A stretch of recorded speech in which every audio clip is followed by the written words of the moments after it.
their life. I am actually spending a bit of time in the garden this morning because the garden is finally free of snow and I can get started out here again. It's so wild, like 2 weeks ago or something, all of this was still covered in snow, and like this, it all melted away, and I'm actually really surprised because I was convinced until I would say the end of April or mid-May we're still going to have snow. Also because we had so much snow on some parts, like up to 1 meter. But I mean, look at this. It's like basically the whole garden is free. Of course we still have like some parts on the field and so on where there's still quite a bit of snow left. I think that's still going to take a little bit of time to melt away, but other than this, whoa. Yeah, like 3 weeks ago also I came out into the garden, everything was still covered in snow, and I looked around and I definitely had some moose in my backyard because you could, well, first of all see it in all the footprints that were in the garden, and there was moose poop all over the place. I think I found like at least 10-12 different spots in my garden where they left me little presents. And it was just so cool to think that they were here like that close. I mean, I think I told you, like this winter I saw moose kind of all the time, like always across on the fields. They were walking there in the distance. But like this, I was like, well, they were less than 5 meters away from me while I was maybe sleeping. Like, how cool is that? But then I also realized I have a lot of moose poop now in my garden. I have to get rid of this before the snow melts away, because I know it's like free fertilizer, but it's also when you're walking somewhere you don't want to walk in moose poops. So I think I spent like 1.5 hours to shuffle moose poop to a different place of the garden where I'm not walking. It was yeah, a fun activity, you know, things you gotta do when you live in the north. Yeah, but anyways, so I'm super excited that I can now use my garden again. I have already done my garden planning and tried to figure out where I'm going to put what this summer. I think I showed you my greenhouse that is very destroyed.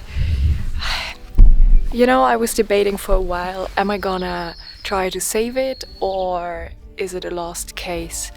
And I think it is a lost case, so I will try to remove it all and then just leave it to the strawberries to take over. It's a bit sad, but hopefully next year, also when Jimmy is back, we can maybe build a new greenhouse. That would be very lovely. But other than this, I am going to have loads of tomatoes. I recently learned that there's so many different tomato kinds. I think between 10 to 15,000 different varieties. So how am I supposed to pick the ones I want to grow? So I have to look a bit into this and see which tomatoes I want to plant.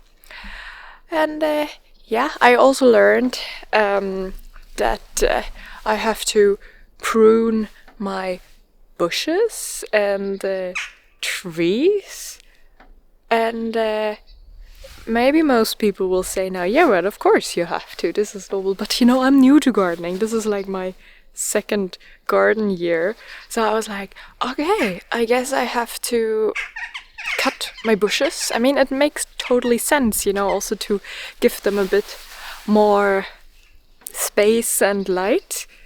I definitely saw that with all the raspberries. Like last year I didn't have so many raspberries, but I guess they were so crowded and bushy that there was no light enabling them to grow. So I spent some time doing this the other day. I felt like a horrible person, like cutting away the branches, but I think it's okay. I have to continue though a bit more because I have some trees in my guest house garden that I haven't done yet. So I think I'll also do this today before spring is like properly on its way. So yeah.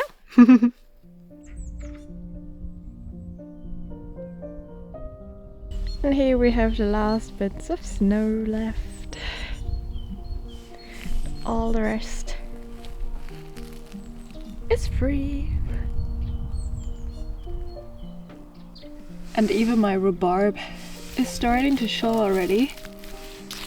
I keep almost stepping on it. I'm like the worst plant mom in the world, but I'm excited. He's coming back.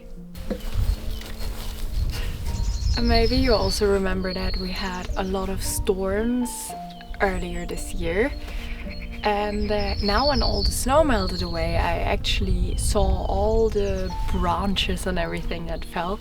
And this was just what I managed to pick up in the garden in like 5 minutes. So I still have a lot more work to do. It's so many small branches, but it's nice. I can use them for my garden beds and so on. So, but it's crazy to think how much, yeah, fell off everywhere.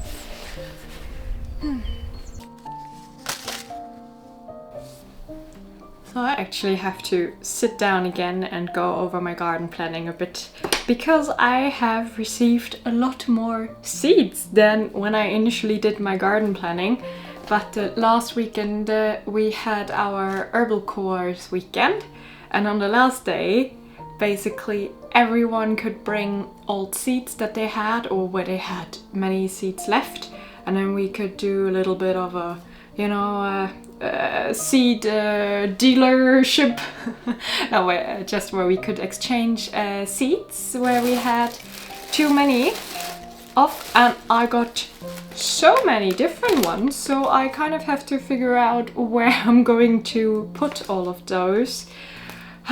I'm really running out of space in my garden, and then I remembered that why am I only actually planting things in the garden that is here at the house when I can easily also put stuff in the guest house garden? I don't know why I didn't come up with this idea before, but now I also started a little guest house garden planning list. But I'm telling you, it's not so easy, because we also have, I think I told you this also, in my herbal course, every one of us is growing 2 different herbs for everyone in the group, and then we exchange at our final meetup in June. So I made a list of all the different herbs that we're going to have, and that's like 34 different plants that I have to put somewhere, and I kind of want to, you know, like, I want to combine them smartly, but it's not so easy. So I think I have to sit down again, but yeah, so many exciting seeds. If you would have told me 5 years ago that I get excited about doing a garden planning, I would have laughed into your face. But now I'm excited about a Havana pepper. Like, how exciting. Ah, yeah. Well, let's see.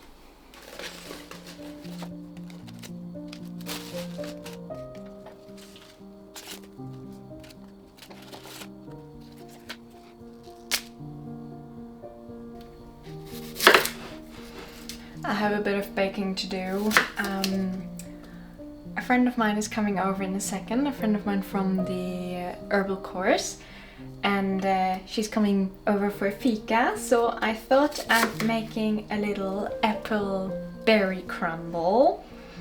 And then tomorrow we also have our next meetup with our little Västernorrland community group, and we're going on a little hike, and then we have a little barbecue outside. And I just wanted to make something to share for everyone when we're done hiking, so I want to make some brownies And something that I used to love as a child back in Germany. So it's called stick bread. And it's basically, yeah, like a yeast dough, and then you just wrap it around the stick and you put it in the fire. Yeah, like, I don't know, it takes like 10 minutes or something and then it's done. And I loved doing this as a kid.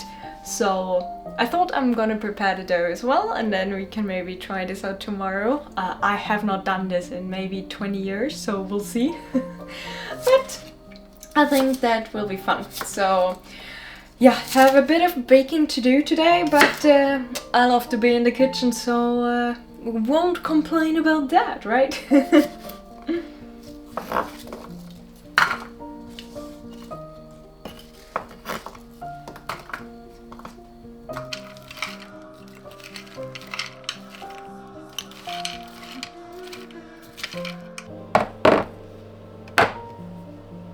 Okay, so the crumble is in the oven now, and I just finished with the raspberry brownies, so they can also go in now, and then we're done with the sweet stuff.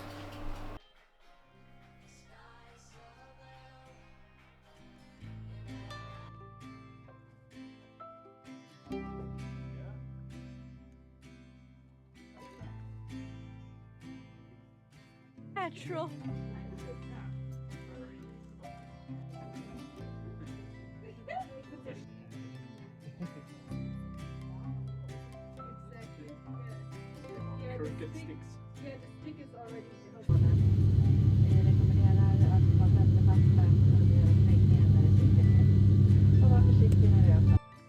And then it was time for me to head down to Germany for a bit over Easter to go spend time with my family and friends. Since I'll soon be starting a new job, I don't really know when or how often I'll have the chance to go see them this year. So I just wanted to use the time now, when I still can, to do exactly this before starting to work again. And being there felt a bit like traveling into the future. The nature was already so far along, and spring is truly in full bloom compared to the north of Sweden. It felt a bit like time was about 1 month ahead compared to my home in Sweden. The days were warm and sunny, and it was simply so beautiful. I was there a bit over a week before it was time to head back home. As you can see, Germany was crying a bit to see me leave, but this time it's actually not long until I go back again in a couple of weeks. Now I'm back home in Sweden, and I am so looking forward to the next couple of weeks, getting my garden ready for the season and just experience how nature will slowly awaken from hibernation. This time of the year is always so special, as I awaken with excitement every single day to see how nature has changed overnight. Thank you so much for watching, and I look forward to seeing you in the next video.